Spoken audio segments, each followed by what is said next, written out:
Joshua chapter 8. The Lord said to Joshua, "Don't be afraid and don't be dismayed. Take all the warriors with you and arise, go up to Ai. Take all the warriors with you and arise, go up to Ai.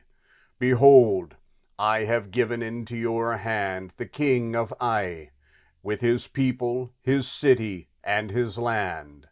You shall do to Ai and her king as you did to Jericho and her king, except you shall take its goods and its livestock for yourselves. Set an ambush for the city behind it." So Joshua arose with all the warriors to go up to Ai. Joshua chose 30,000 men, the mighty men of valor, and sent them out by night. He commanded them, saying, "Behold, you shall lie in ambush against the city, behind the city. Don't go very far from the city, but all of you be ready. I and all the people who are with me will approach the city. It shall happen when they come out against us, as at the first, that we shall flee before them. They will come out after us until we have drawn them away from the city, for they will say, 'They flee before us like the first time.' So we will flee before them. And you shall rise up from the ambush and take possession of the city, for the Lord your God will deliver it into your hand. It shall be when you have seized the city that you shall set the city on fire.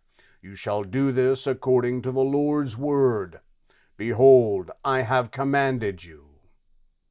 Joshua sent them out, and they went to set up the ambush, and stayed between Bethel and Ai, on the west side of Ai.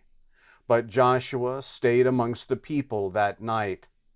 Joshua rose up early in the morning, mustered the people, and went up, he and the elders of Israel, before the people to Ai.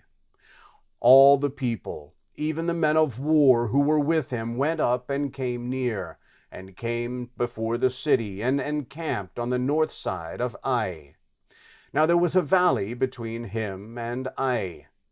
He took about 5,000 men and set them in ambush between Bethel and Ai on the west side of the city. So they set the people, even all the army who was on the north of the city, and their ambush on the west of the city. And Joshua went that night into the middle of the valley. When the king of Ai saw it, they hurried and rose up early, and the men of the city went out against Israel to battle, he and all his people, at the time appointed before the Arabah. But he didn't know that there was an ambush against him behind the city. Joshua and all Israel made as if they were beaten before them and fled by the way of the wilderness. All the people who were in the city were called together to pursue after them. They pursued Joshua and were drawn away from the city. There was not a man left in Ai or Bethel who didn't go out after Israel. They left the city open and pursued Israel. The Lord said to Joshua, "Stretch out the javelin that is in your hands towards Ai, for I will give it into your hand." Joshua stretched out the javelin that was in his hand towards the city. The ambush arose quickly out of their place, and they ran as soon as he had stretched out his hand, and entered into the city and took it. They hurried and set the city on fire.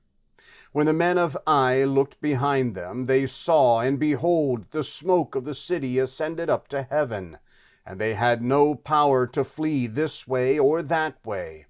The people who fled to the wilderness turned back on the pursuers. When Joshua and all Israel saw that the ambush had taken the city, and that the smoke of the city ascended, then they turned back and killed the men of Ai. The others came out of the city against them, so they were in the middle of Israel, some on this side and some on that side. They struck them so that they let none of them remain or escape. They captured the king of Ai alive and brought him to Joshua. When Israel had finished killing all the inhabitants of Ai in the field, in the wilderness in which they pursued them, and they had fallen by the edge of the sword until they were consumed, all Israel returned to Ai and struck it with the edge of the sword. All that fell that day, both of men and women, were 12,000, even all the people of Ai.